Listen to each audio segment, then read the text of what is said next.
Gurmagat Concorda. I welcome the opportunity in speaking on this bill. While I understand that most of the bill is concerned with Cork, I see a small piece or maybe an afterthought put in for Galway in the back of it, which I think Galway should have its own identity as well. I heard people talking earlier on about Galway. There's a huge problem with staffing issues in Galway, Minister, as you're aware. And indeed, Deputy Kine outlined it very well there, and Deputy O'Keefe. And some people might have been hung up about acting people in acting positions. I'm not over worried about it, because either you're able to do your job or you're not. And to be honest about it, if you're not, then it's not as hard to move you on. But being brutally honest about it in Galway, there's a huge concern, Minister, and I think the one thing I'll ask you to do, I don't think, for the sake of Cork, people aren't going to go hammering against you here in this first round, but there's a few rounds to this fight, and it's going to go into committee, and it's going to come in here again. And I would ask you, Minister, that the representatives in Galway be met with your officials, but I'll tell you, a lot of money needs to come to the table. There's a 100,000 kilometre road in Galway. It has a 20th of all the road in Ireland, and it has one of the worst budgets from the department that you can get. And I'm not blaming your department, by the way, but the Department of Transport, and to be honest about it, people from Minister Donoghue's department, someone has to come to the table with money. And the other part about it is there is huge concern for the municipal districts, because Galway is 100 miles from one end of it to the other. That's what it is. And there is huge concern. You have Clare touching it, you have Mayo touching it, and you have Roscommon touching it, and you have people out. You're correct, yeah, fair play to you. You have Tipperary as well, but you have a lot of people out in the periphery that's concerned, because we're running situations at the moment, and this will give you an idea, that near Craigs, the guys will go along cutting the hedge, and Dammy on the right hand side for about 100 yards they won't cut it because it's Roscommon, and then they're in again. And that is worrying people, that they're saying, well, if there's a merger of city and county, they'll forget about us altogether. And we have to make sure that the municipal districts get the funding, that it's ring-fenced, that it's not promises, because they won't buy into it. And whether we like it or not, Minister, if they don't sit down with, be it Deputy O'Keefe has outlined the situation of Fianna Fáil are at, and I know, in fairness to you, you're a reasonable person, but promises won't be. The money has to be coming out first before anything. Promises no longer will work on this, because there is a genuine fear. There is also a uniqueness with Galway, that it has islands, and I'm no expert in the islands because I'm from the other side of Galway. But and as was pointed out earlier, you have Údarás na Gaeltachta, and these are the concerns. Then you have a few big towns, like Ballinasloe is a big-sized town that is, needs investment. And what has been done on the new redrawn of the boundaries, I know my own area, we have been basically turned where we're looking to the west. Now we're going to be looking to the south completely. Totally new area.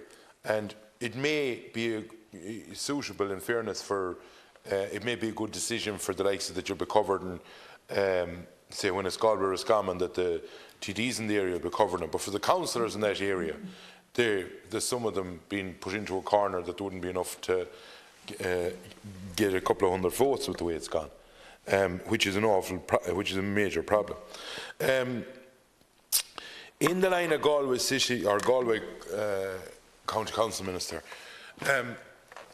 I see at the moment, to even put out jobs to contract, the half and the staff, if you look at the numbers of staff, the way it has been decimated down through the years, and I know every council did get some, I'm not saying they didn't, but Galway got a bigger amount of it than anyone. I don't know, was it people retired or whatever that done it, but it has ended up that they're struggling even to have enough of staff, even in the municipal districts, to do up contracts, even if you wanted to sub it out. And look at, be honest and brutally honest about it. I don't believe in wasting money or having 2 or 3 people running something together that you need 2 or 3 people. I'm not into that. If you have one good person, it's as good as anything. But shared services, very important to make sure that we do it as efficiently as possible. There is also, and this is, and I wouldn't be, au fait with a lot of this, but my understanding, say, with the Mayor of Galway, and when you look at other places that amalgamated, there is problems going on at the moment, because Galway has sort of a uniqueness that it's basically a city heritage, and it's sort of the place to go for in the west of Ireland for a lot of tourism, and there doesn't seem to be a cohesive way in previous mergers that would solve the likes of this mayoral issue, because there's always someone bickering at someone about it, and I think that needs that's one thing that needs ironing out. I would ask you, and I'm not going to stay talking here all day, I would ask you that you would sit down with officials, but you need to bring a lot of money to the table to solve the problems that's there, but we also need to be, you need to be able to compromise on things. For all of the TDs that's in the area, and indeed the elected representatives, I put in a submission to the so-called experts. Like, it's experts now for everything, but as Deputy O'Keefe pointed out, it's us that has to go onto the ground and listen to the people's views. That's why we're elected. We're Teachtaí Dála, messengers of the people. And while it might be all right for them to look at A, B, and C, we have to try and cover every angle. And I can tell you that the one big thing, to talk about income and rates and all of that,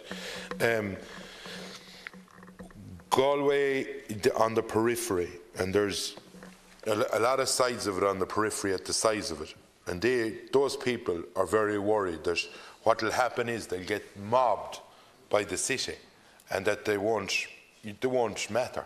It's nearly what we nearly feel like Dublin and the rest of the country, but it's going to happen in a local level, and I think them things need addressing.